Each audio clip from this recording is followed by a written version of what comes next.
The late afternoon sun washed the quiet streets of Chula Vista in a soft golden haze when Maria Alvarez's phone began to ring.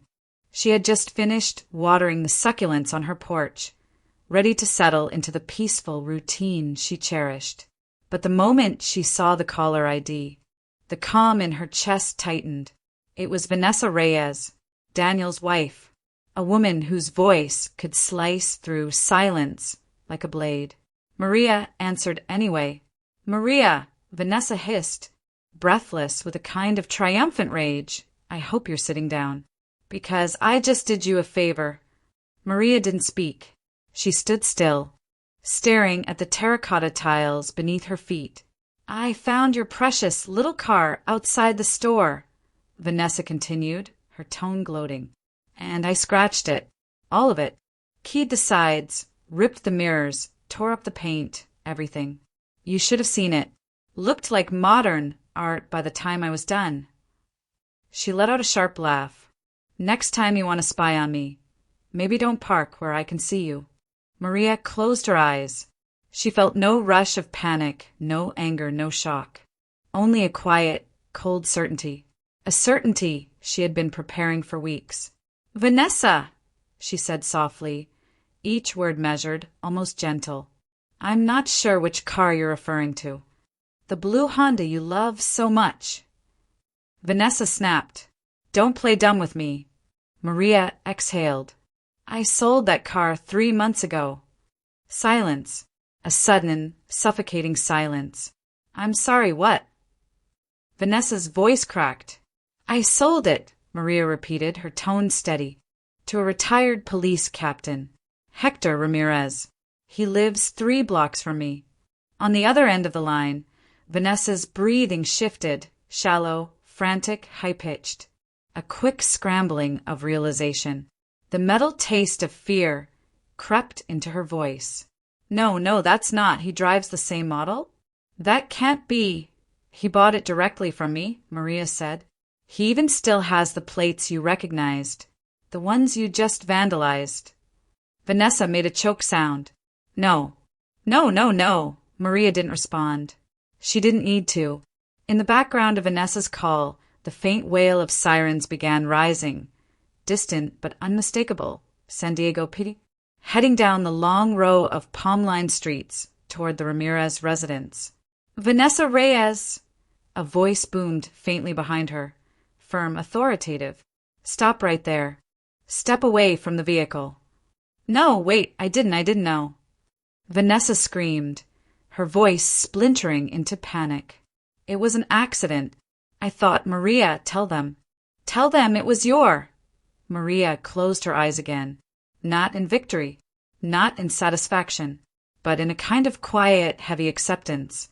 Things had finally reached the point she always knew they would. "Vanessa," she said, her voice calm, unshaken. "I'm hanging up now." "Maria, don't you dare, Maria." Maria ended the call. Across the neighborhood, police lights flickered against the stucco walls as the officers moved in. The street, once calm and glowing with late-day warmth, now carried the sharp tension of an unfolding arrest. Maria stood alone on her porch, hands gently folded, her breath slow and even. And for the first time in a very long time, she felt something shift inside her. Not anger, not relief, but clarity. Because this moment, this chaos, this unraveling, didn't start today. It began years ago. And to understand why Vanessa Reyes was screaming into the California dusk, cuffed beside the ruined car of a retired police captain, the story had to be told from the very beginning. 3 years before the sirens echoed through the quiet streets of Chula Vista, life in Maria Alvarez's home moved at a gentler rhythm. Morning sunlight warmed the small kitchen, the scent of cinnamon coffee filling the air. And Maria hummed as she arranged fresh flowers in a vase, an old habit she never let go of. Nothing extraordinary seemed destined to happen that day, until Daniel arrived with someone by his side. "Mom," Daniel called from the doorway, his voice carrying an energy she hadn't heard in years. "There's someone I want you to meet." Maria stepped out from the kitchen, wiping her hands on her apron. Standing beside her son was a young woman with soft brown hair, bright eyes, and a smile that seemed rehearsed yet undeniably radiant. "This is Vanessa," Daniel said. "Vanessa Reyes." Vanessa reached out immediately, both hands enveloping Maria's with gentle warmth. "Mrs. Alvarez, it's such an honor to meet you. Daniel's told me everything about you. I feel like I already know you." Her tone was syrup-sweet, genuinely affectionate, polite in a way that made Maria's chest soften. She hadn't expected this from any woman Daniel brought home. For years, her son kept his distance, dating quietly, never introducing anyone. But here he was, glowing, proud, hopeful. Maria invited her in, and the afternoon unfolded like a soft breeze, light, pleasant, too easy. Vanessa admired every detail of the house, the framed photos, the garden outside, even Maria's old ceramic dishes. "I love your style," Vanessa said. "It feels like a real home. I hope someday I can create something this warm." Maria couldn't help smiling. Compliments always touched her deeply, and Vanessa gave them freely, naturally. From that day on, Vanessa became a regular presence. She helped chop vegetables in the kitchen, washed dishes with Maria, even brought flowers just because. Daniel looked happier than Maria had seen him since his father passed, and slowly, cautiously, she allowed herself to believe that maybe this was a blessing life was finally offering her. 6 months later, Daniel announced they were getting married. Maria froze for a moment, surprised, emotional, but Vanessa wrapped her in a tight embrace before her reaction could settle. "I want you to be part of everything," she said softly. "You're going to be my family, too." Maria's heart melted. Of course she'd help. Of course she'd give them everything she could. And she did. She paid deposits, booked the venue in Balboa Park, covered the catering cost, bought flowers, helped choose Vanessa's dress, even gifted them a honeymoon fund. She never complained, never hesitated. Seeing Daniel smile, really smile, made it all worth it. The wedding was beautiful. Warm lights strung across the courtyard, guests laughing, music drifting through the night breeze. When the officiant pronounced them husband and wife, Maria cried. Real tears, soft tears full of hope. She believed wholeheartedly that her son had found a woman who would cherish him, a woman who would blend into their lives with kindness and respect. For a while, everything seemed perfect. But perfection has a way of cracking, and as the months went by, Vanessa's sweetness began to cool. Her compliments thinned. Her smiles turned sharp. The warm, grateful girl Maria had welcomed into her life slowly became someone else. Someone whose gaze lingered too long on the furniture, the walls, the house. Someone who had begun measuring what didn't belong to her. But Maria didn't know that yet. Not then. Not in the glow of newlyweds dancing under San Diego's evening lights. In the first months after the wedding, Maria tried to convince herself that the small changes she noticed were normal. Marriages came with adjustments, she told herself. People took time to settle in, but the warmth Vanessa once showed began to thin. First subtly, then with growing boldness. It started with comments. Soft, casual, almost harmless. One afternoon, Vanessa stood in Maria's living room, running a finger along the wooden frame of a family photo. "It's cute," she said with a smile that didn't reach her eyes. Kind of old-fashioned, like something from the 70s. Maria blinked. The frame was handmade by Daniel's father. "It has sentimental value," she replied gently. "Oh, of course," Vanessa said brightly. "I didn't mean anything. It's just not my style." A week later, she commented on the sofa, calling it a relic, then laughing as if it were a joke. Another time, she wrinkled her nose at the curtains Maria had sewn herself. "They feel a little heavy. Don't you ever get tired of living in such a dark space?" Maria smiled politely, but the words cut sharper than she wanted to admit. It wasn't just decor she was criticizing. It was Maria's life, her choices, her memories, her home. Then came the suggestion. "We've been thinking," Vanessa said one Sunday afternoon, though everyone knew Daniel hadn't spoken a word. "It might be easier if Daniel and I moved in with you. Temporarily. Of course. It'll help us save for our own place."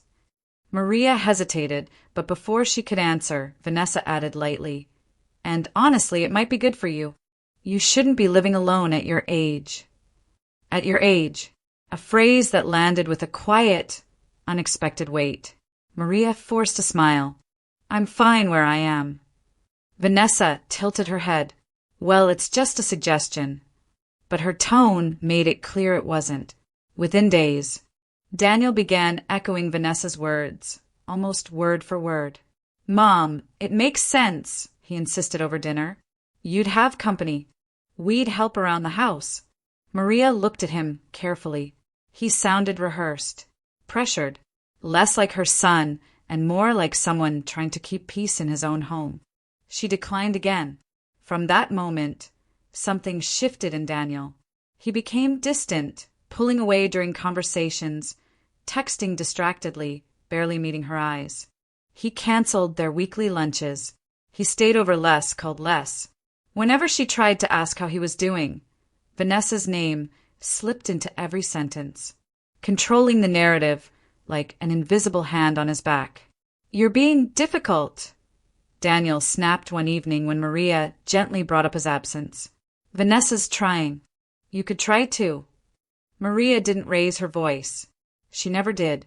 But inside, she felt something tighten, a familiar loneliness she thought she had left behind after her husband's passing. It wasn't long before Vanessa stopped pretending.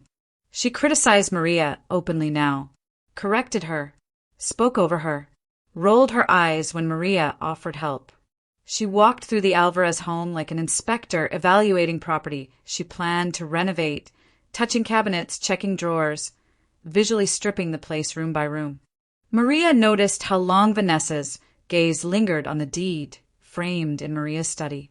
The house, her home, the same home she and her husband had built from years of saving, scrubbing floors, fixing leaks, and sharing quiet breakfasts by the window. Family dinners grew tense. Conversation flattened. Daniel sat closer to Vanessa than to his mother, glancing at her for approval before speaking. Maria felt the air change thicker, colder, like something important had begun to crack. And for the first time, she wondered if the sweetness Vanessa once displayed had been a mask, and whether the real face had only just begun to show. It happened on a Saturday afternoon in early spring. One of those warm San Diego days when the sunlight feels soft and forgiving. Maria Alvarez returned from the farmer's market with 2 bags of fresh produce cradled against her hip. She had planned a quiet evening, maybe arroz con pollo, maybe a movie after dinner. Peace, routine, familiar comfort. But as she turned onto her street, her steps slowed. There were cars, dozens of them, lined up along the curb. Large SUVs, sports cars, a pickup truck she didn't recognize. People's voices spilled out from her yard, music thumping faintly against the stucco walls of her house. Maria frowned. She stepped closer. On her own driveway sat a table stacked with beer bottles. Her front door was wide open. She walked inside. The sight stole her breath. 25, maybe 30 people were scattered through her living room and kitchen, laughing, drinking, dancing. Someone she'd never seen was using her grandmother's wooden coffee table as a seat. Another stranger had placed a half-eaten pizza directly on her crocheted table runner. Music blasted from a speaker she'd known. Maria gripped the grocery bags tighter. "Excuse me," she began carefully. Who are all of you?" A chorus of indifferent glances crossed the room. No one answered. A couple of teenagers lifted their red cups toward her and yelled, "Hey, cool house," before stumbling off toward the backyard. Maria stepped farther in, heart pounding. The smell of beer, and perfume clouding the air she'd always kept so clean. Then she heard laughter behind her. Vanessa, standing by the kitchen island with a glass of wine, arm draped around another woman, her smile sharp and triumphant. "Oh," Vanessa announced loudly, raising her glass as if introducing a celebrity. "Everyone, this is Maria, the tenant who still lives here." The room broke into laughter. Tenant, as if Maria were some stranger renting a corner of her own life. Her face warmed, not with embarrassment, but with a slow, controlled disbelief. "This is my home," Maria said quietly. "I didn't agree to any," but Vanessa talked over her. "Relax, Maria. It's Daniel's birthday. I asked a few friends to come celebrate. You weren't supposed to be back so early." Maria's gaze swept across the room again. These were not a few friends. This was a full-scale party. Loud, invasive, chaotic. Her voice stayed steady. "Everyone needs to leave. Now." Daniel appeared then, pushing through a group by the hallway. His face was flushed, whether from alcohol or discomfort, she couldn't tell. "Mom, please. It's just a party for your son. Vanessa planned everything." Maria stared at him, searching for the boy she raised, the one who once apologized for knocking over a vase as a child. All she found was avoidance. His eyes wouldn't quite meet hers. Vanessa smirked. "We'll clean up. Don't be dramatic." Maria felt something inside her shift, a dull snap of understanding. This wasn't an accident. This wasn't a misunderstanding. This was deliberate. She took a slow breath and carried the grocery bags into the kitchen. She set them down, trying to reclaim a fragment of normalcy. But Vanessa followed her in, planting herself between Maria and the counter. "You know," Vanessa said, swirling her wine, "one day this house is going to be ours. It's only logical. Daniel is the only child. Why cling to it so much? You can't live here forever." Maria froze. It wasn't the words themselves, it was the confidence, the certainty, the assumption of ownership. As if the party, the disrespect, the invasion of her home were merely steps toward something larger. Vanessa leaned closer, voice low and venomous. "You should start getting used to sharing. Or better yet, moving out." Maria's heartbeat slowed, a strange, icy calm settling over her chest. The insult wasn't just public, it was strategic. And for the first time, she wondered if Vanessa's kindness in the beginning had been nothing more than calculation, a slow, patient infiltration of the life Maria had built, with the house filled with strangers laughing at her expense. Maria realized there was a plan unfolding, one she had never seen coming, and she was finally beginning to understand. The weeks after the disastrous birthday party unfolded like a slow, deliberate tightening of a rope. Maria tried to restore calm, to reset her routines, to regain a sense of control in the home she had kept steady for decades. But Vanessa and Daniel had changed. Their tone, their visits, even their silences felt rehearsed, synchronized in ways Maria had never seen before. It began with small accusations. "Mom," Daniel said one evening, standing in the doorway with a worried expression that felt strangely forced. Vanessa noticed something. "You forgot our lunch last week." Maria looked up from her knitting. "You canceled, Daniel. You texted me that morning." Daniel hesitated, then shook his head, slowly. "No, Mom. You must have misread." Vanessa, standing behind him, chimed in with a sympathetic smile. "It's okay, Maria. These things happen. Memory slips are normal." Maria frowned. That wasn't a slip. She remembered the text clearly. She remembered the time, the screenshot she had taken, the disappointment. But contradicting them only made their expressions sharpen, like they were waiting for her to deny it.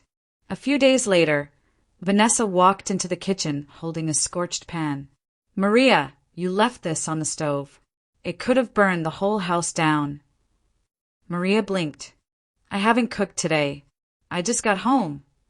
Vanessa arched a brow. Really? I found it still warm. Daniel appeared beside her, concern twisting his features. Mom, this is serious. Maria looked at the pan again. The handle was still damp, as if it had just been washed poorly, staged to look abandoned. I didn't do this, she said quietly, but Daniel only sighed. Mom, we're worried. You've been forgetful lately. Forgetful was becoming a theme. Another time, Vanessa claimed Maria had left the front door open all night. Then they accused her of misplacing the TV remote, losing her phone, mixing up dates. Every mistake conveniently happened when Maria wasn't home or when only Vanessa was present. The accusations grew more coordinated.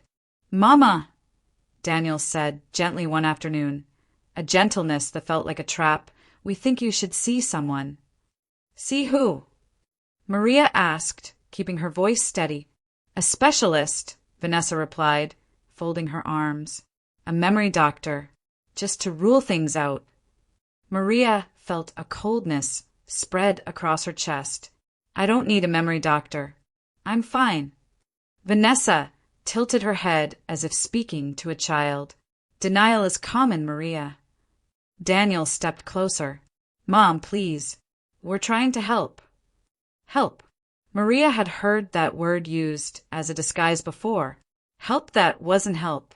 Help that hid intentions sharp enough to cut. In California, she knew the laws well enough. She had helped her elderly neighbor through the process years ago. If someone were declared cognitively incompetent, even temporarily, their property could be placed under conservatorship, decisions taken out of their hands, assets managed by another, homes transferred, deeds reassigned. Maria felt the warning settle into her bones. Vanessa's fixation on the house, the party staged in her absence, the slow erosion of Daniel's loyalty, and now, building the narrative that she was losing her mind.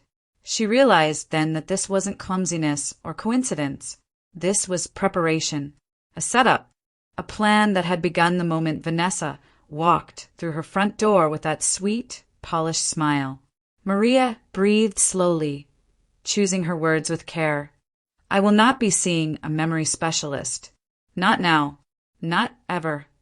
Vanessa's expression stiffened just slightly, barely a crack, but enough. Daniel tried again. Mom, we just want what's best for you. Maria met his eyes. Do you? For the first time, Daniel looked away, and in that moment, Maria understood something irreversible. She was no longer dealing with misunderstandings or hurt feelings. She was dealing with people who wanted her out of her own home. She would have to watch every step, every word, every move, because they weren't just testing her memory. They were testing the boundaries of how far she could be pushed and how easily she could be erased.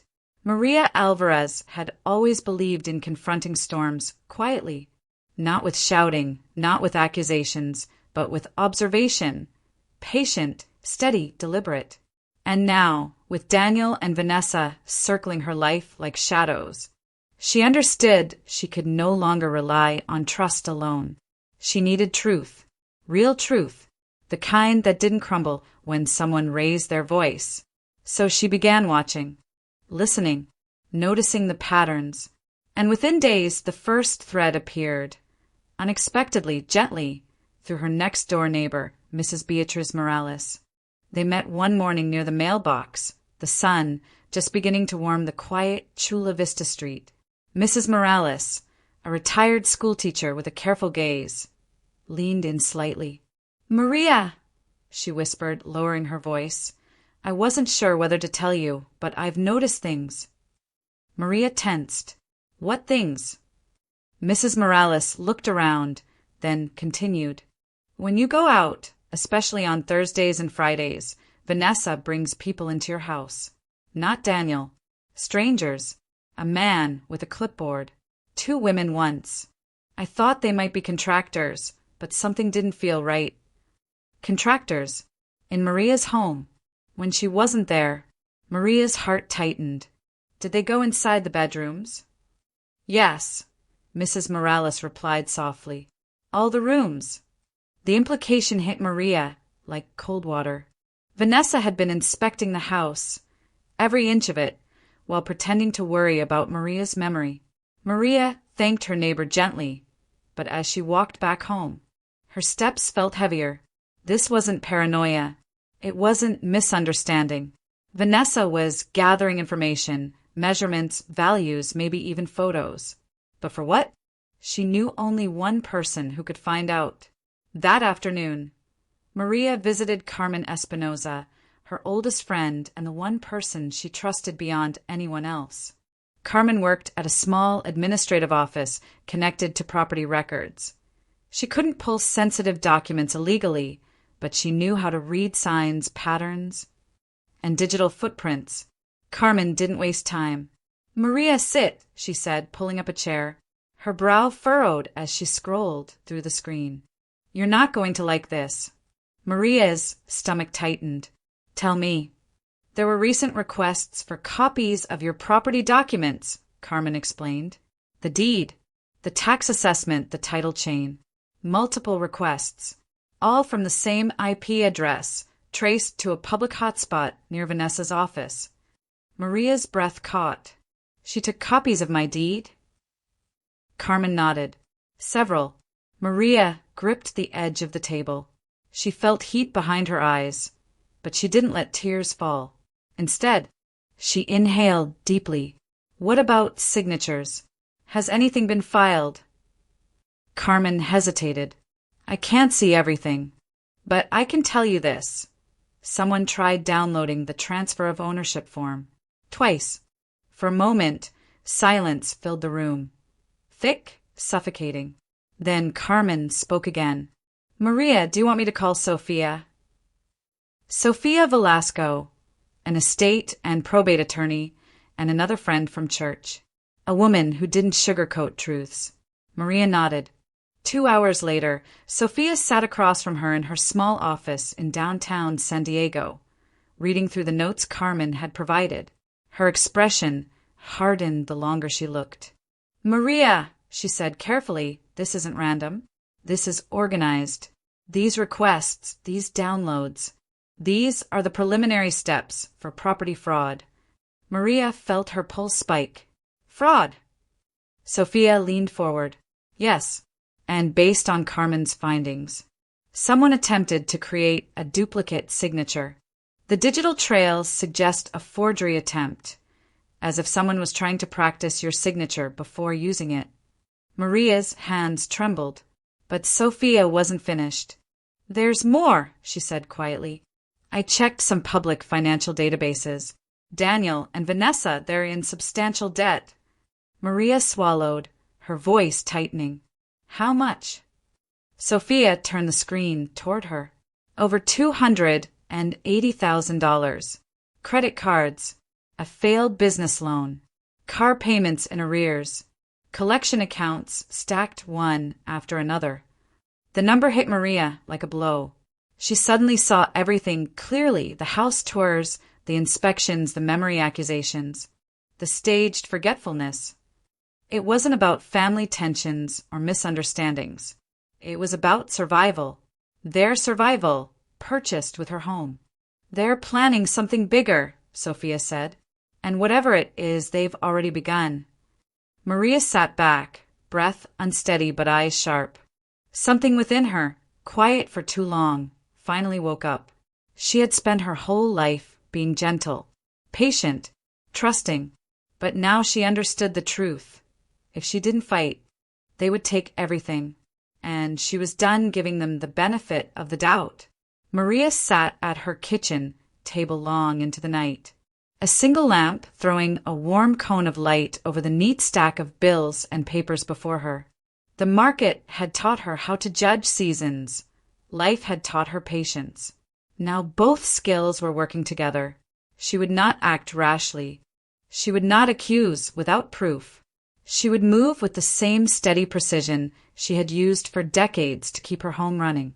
She drafted a plan, a simple sequence of moves meant to protect what was hers and to expose what Vanessa and Daniel had already begun. It was not spite for its own sake. It was defense. Step 1. Secure the money.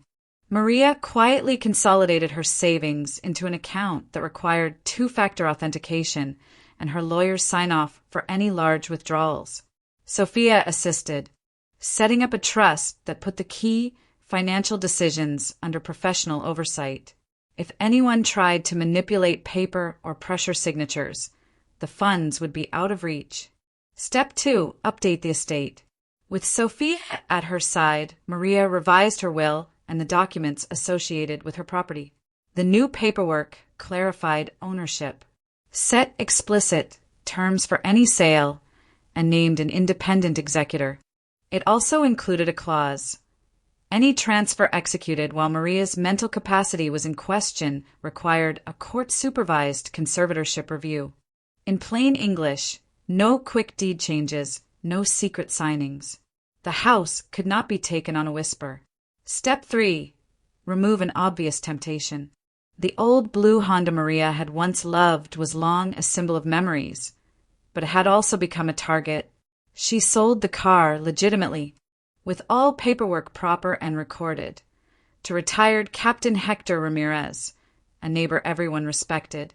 Hector drove the car now. Its plates were on his name, and the title was in the county records.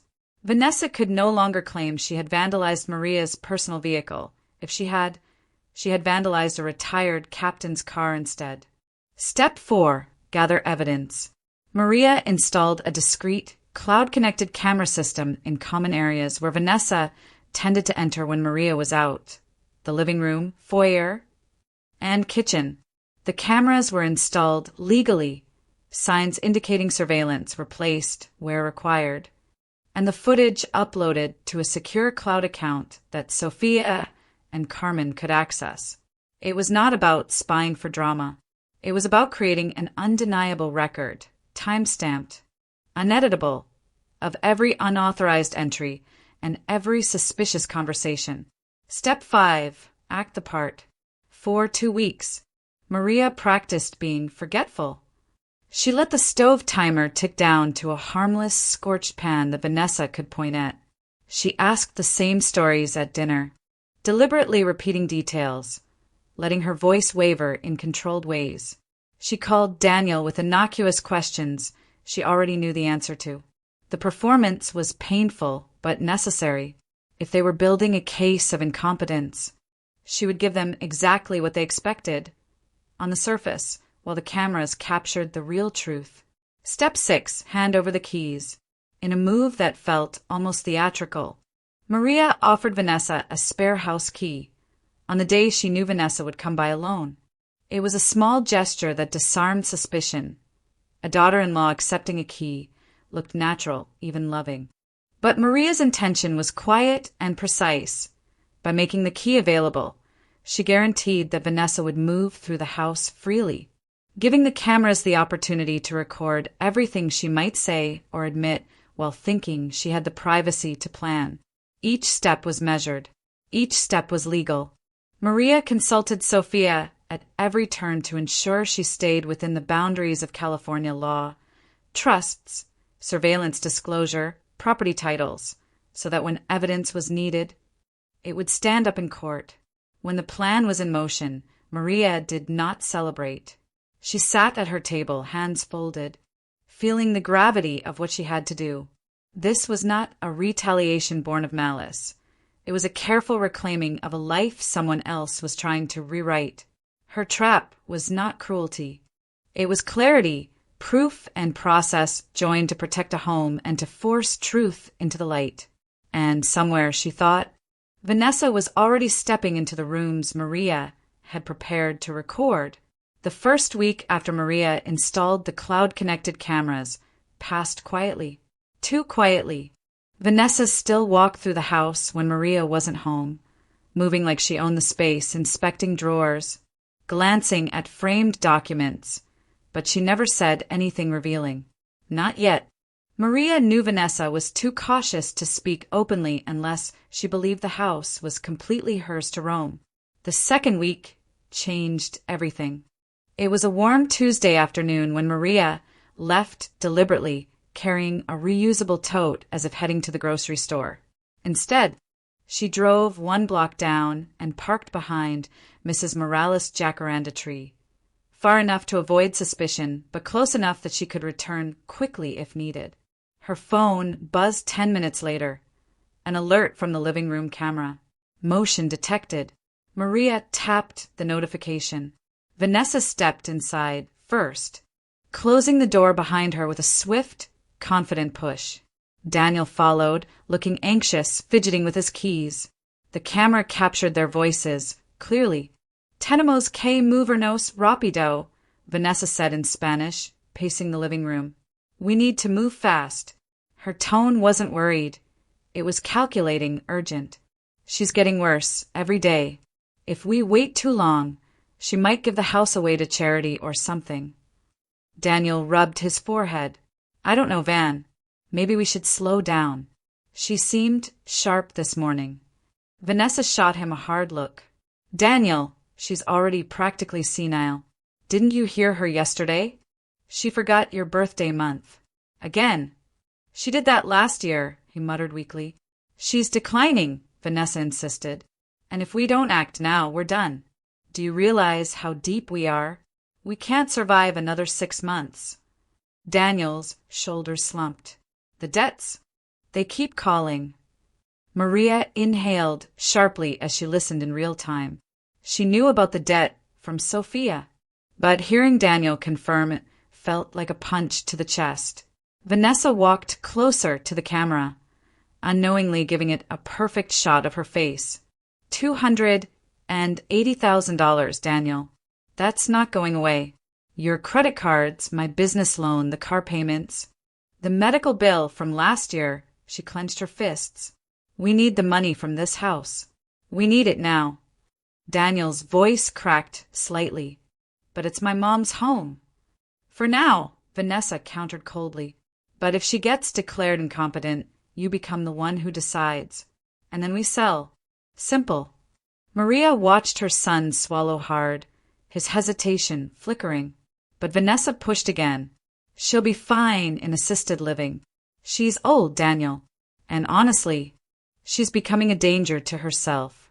Leaving the stove on, forgetting her keys in the fridge. She can't live alone. Maria's breath caught. Those incidents had been staged. Vanessa was now using the traps Maria set against her, but unaware the cameras had recorded her planting the evidence beforehand.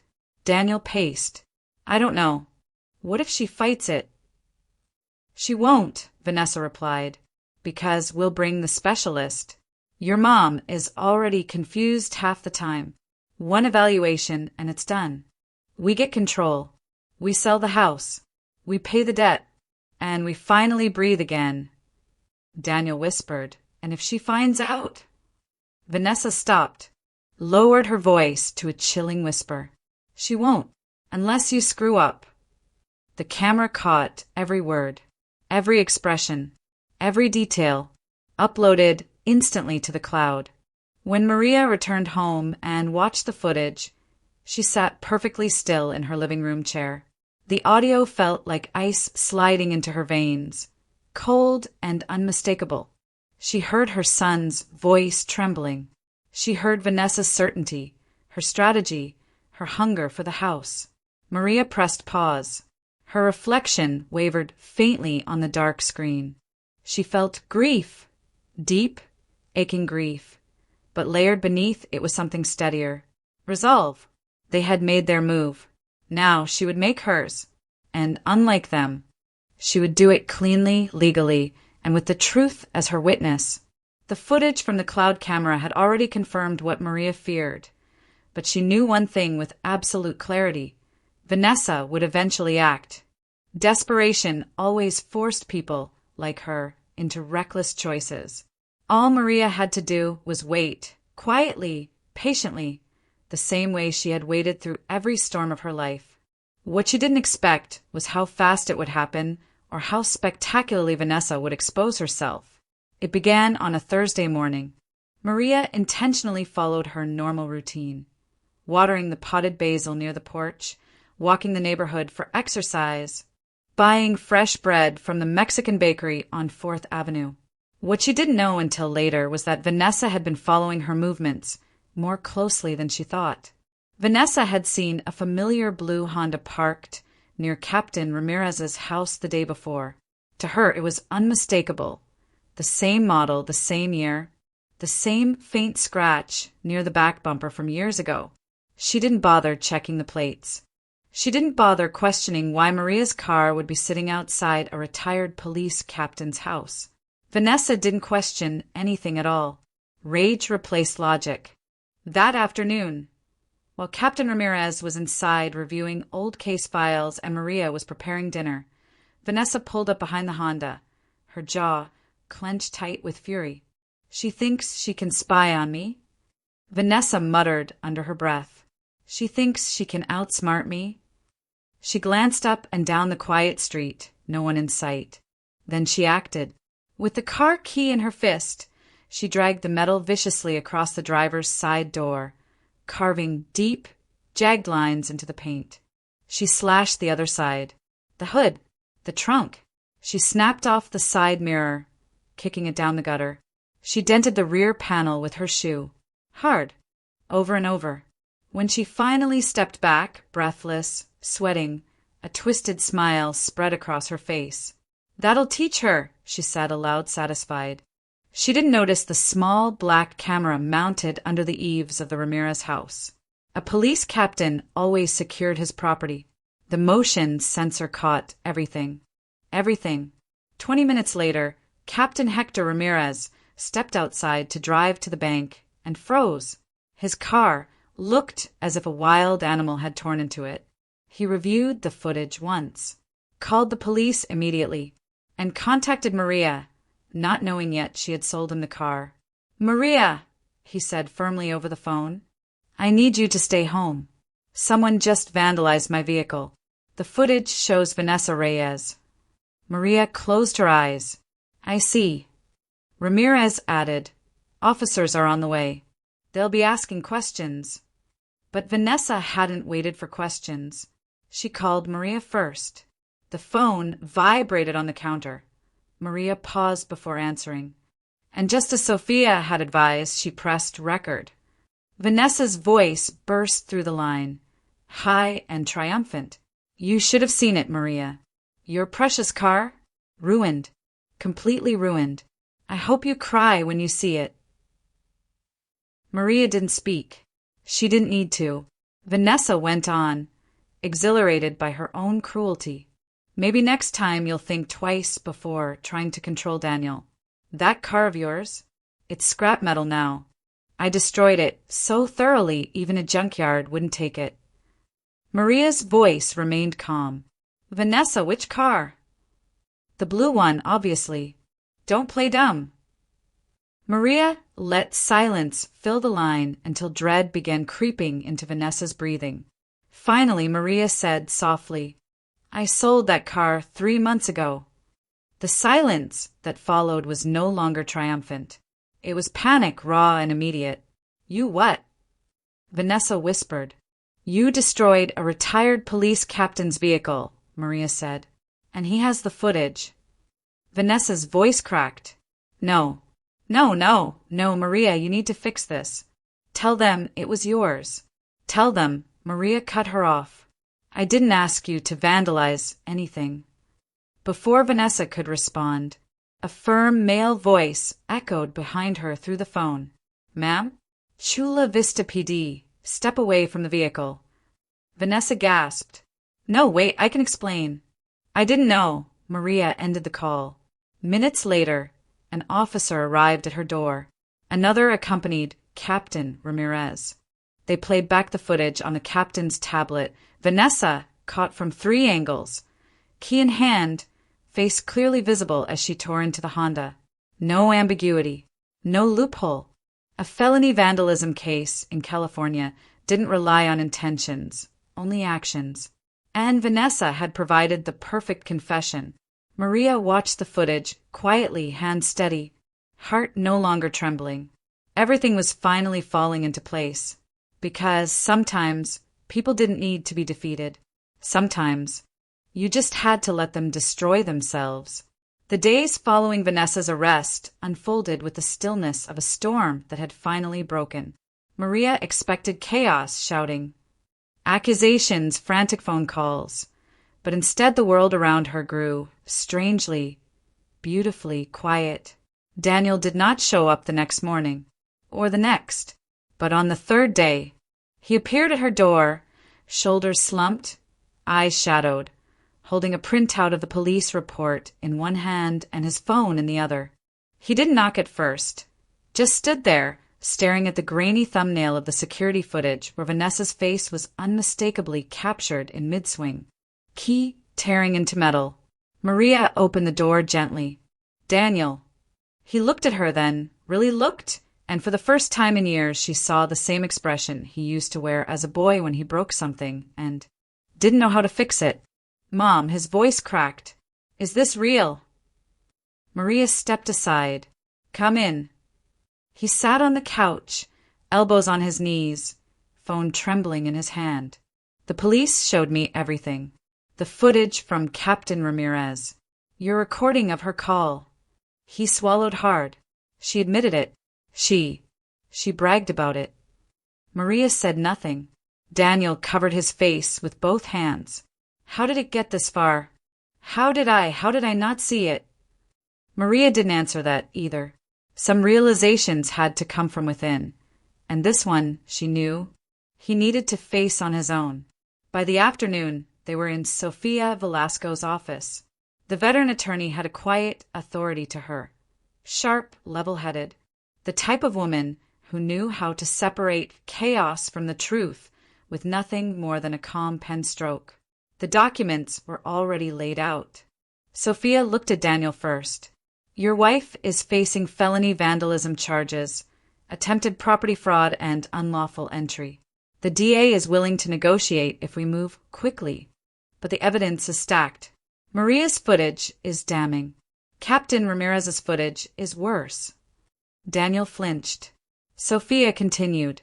There is a potential plea deal on the table, but it has conditions. Vanessa, still shaken from the arrest and 2 nights in a holding cell, was brought in moments later, escorted by an officer. Her eyes were puffy, mascara stained like bruises beneath them. She didn't sit. She collapsed into the chair. Sofia slid the papers toward her. If you want to avoid prison time, this is the agreement. Vanessa's fingers shook as she skimmed the first page. Count 1, felony vandalism, plea of guilty. Count 2, attempted real estate fraud, plea of guilty. Count 3, harassment and coercion, plea of no contest. Vanessa's breath hitched. No. There has to be. This is too much, please. There is more, Sofia said firmly. Daniel shut his eyes. Condition A, Vanessa must pay full restitution for the damages to Captain Ramirez's vehicle. Condition B, a 5-year restraining order preventing her from contacting or approaching Maria. Condition C, Vanessa agrees to a no-asset divorce. She receives nothing from Daniel and cannot claim future interest in Maria's home. Condition D, she must attend mandatory counseling for coercive behavior. Vanessa let out a strangled sound. You can't do this to me. Daniel, say something. Tell her, Daniel whispered, barely audible. I can't help you. Vanessa's face crumpled, her body folding inward like paper. Daniel, please, but the truth had finally reached him, and it sat heavy in his chest. You almost destroyed my mother's life, he said. You destroyed Captain Ramirez's car. You lied. You manipulated me. I trusted you. The silence that followed was thick, final. Vanessa signed the papers. The officer escorted her out of the office. She didn't look back. After she was gone, Daniel stayed behind, staring at the empty chair she had left. Mom, he said quietly, I'm sorry. I'm so sorry. Maria placed a gentle hand on his shoulder. You were blinded by love. It happens. What matters is what you do now. He nodded, tears welling. I want to make things right. And slowly he did. In the weeks that followed, Daniel visited more often, first out of guilt, then out of genuine affection. They talked, they cooked, they mended things quietly. Maria never brought up the past unless he asked. Healing for her was not loud. It was slow, careful, like tending a small garden after a long drought. Meanwhile, Vanessa finalized her plea. She moved out of state under the restraining order. Her presence, finally removed like a shadow pulled from a room, and life returned to its rightful rhythm. Maria spent her mornings trimming plants near the porch. Captain Ramirez often waved from across the street. Carmen brought fresh conchas from the bakery. Sophia stopped by to check on her, always with new legal jokes Maria didn't understand, but laughed at anyway. Her house was safe. Her peace was intact, her dignity untouched, and the revenge she had never sought, but had quietly earned, settled around her like a calm breath. No shouting, no triumphal monologue, no dramatic final blow, just a quiet truth. Those who tried to break her had broken themselves instead. And Maria, standing under the warm Chula Vista sun, finally understood that the softest victories were the ones that lasted the longest.